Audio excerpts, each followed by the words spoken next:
Assalamualaikum warahmatullahi wabarakatuh. Halo kawan-kawan. Sejak bulan Februari, Kementerian Pendidikan Dasar dan Menengah sudah mengeluarkan dokumen resmi naskah akademik tentang pembelajaran mendalam atau deep learning.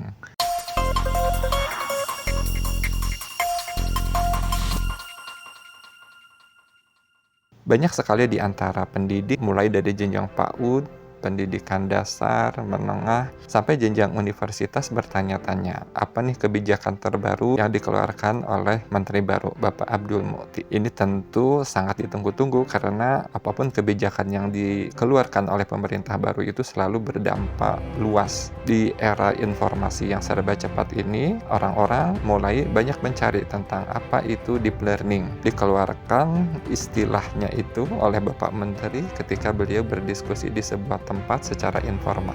Tapi kemudian menjadi viral begitu cepat dan kemudian ditanggapi oleh para pendidik dengan berbagai pertanyaan. Kemudian ditindaklanjuti oleh para akademisi dengan berbagai macam webinar, kemudian pelatihan. Ada yang sampai sudah membuat best practice. Ini adalah sebuah langkah yang aktif ya, bahkan proaktif dari kalangan pendidik kita, menunjukkan bahwa semangat belajar, semangat untuk mengupdate informasi itu sangat tinggi. Tapi ada kalanya kita harus tahu kapan kita mulai merujuk kepada rujukan yang benar. Pada kesempatan ini saya ingin mengulas tentang naskah akademik yang dikeluarkan oleh Kementerian Pendidikan Dasar dan Menengah.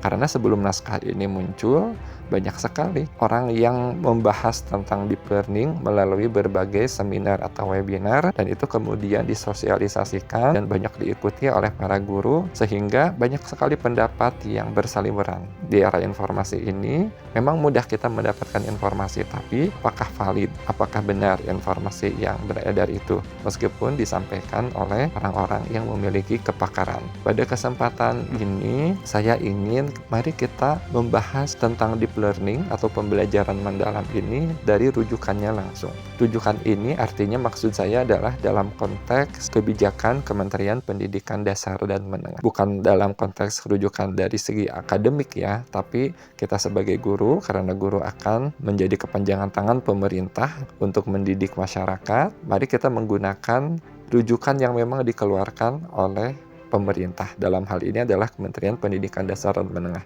Dan rujukan yang dikeluarkan itu salah satu yang poin paling pentingnya adalah naskah akademik pembelajaran mendalam ini. Kenapa kita perlu merujuk kepada rujukan resmi ini? Karena ini menunjukkan bahwa kita itu berupaya patuh terhadap standar nasional dan berupaya patuh terhadap regulasi atau aturan. Dengan adanya dokumen resmi pemerintah ini mencerminkan bahwa sudah ada loh kebijakan resmi yang sudah melewati berbagai kajian dan diskusi mendalam bersama para pakar. Jadi apabila kita termasuk rekan-rekan guru jika merujuk pada dokumen ini menunjukkan bahwa pembelajaran deep learning atau pembelajaran mendalam yang diterapkan nanti akan sejalan dengan kebijakan terbaru. Kemudian dengan mempelajari dokumen resmi ini, itu akan menghindarkan guru dari pendekatan yang tidak sesuai atau bertentangan dengan kebijakan yang dicanangkan oleh pemerintah. Dokumen resmi ini juga sudah melewati berbagai proses validasi oleh para ahli pendidikan. Penyusunnya itu adalah profesor dari berbagai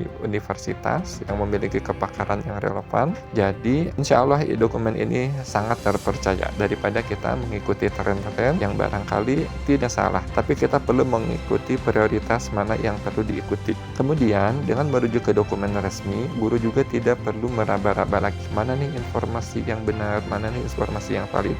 Dan informasi yang benar dan valid itu adalah informasi yang dihasilkan oleh pemerintah yang memang punya tugas untuk mengeluarkan regulasi-regulasi. Salah satunya adalah dengan mengeluarkan naskah akademik pembelajaran mendalam. Dan dengan kita memahami dokumen resmi ini, semua guru di sekolah ya, di sebuah wilayah berarti sedang menggunakan acuan yang sama. Kita akan memiliki keseragaman dalam menerapkan pendekatan ini. Kita akan merujuk pada satu dokumen yang sama. tidak mengikuti berbagai pendapat yang bisa jadi berbeda-beda. Ini akan memudahkan juga apabila nanti suatu saat kita akan melakukan kolaborasi, ya, berdiskusi dengan teman sejawat sekantor atau teman sejawat yang satu kota, satu provinsi, bahkan lintas pulau, lintas provinsi. Kita memiliki pemahaman yang sama di seluruh Indonesia apabila kita merujuk pada satu dokumen yang sama. Juga Bapak Ibu, rekan-rekan pendidik, dengan merujuk pada dokumen resmi seperti ini, itu menunjukkan bahwa kita sebagai seorang pendidik memiliki komitmen terhadap peningkatan kualitas pembelajaran.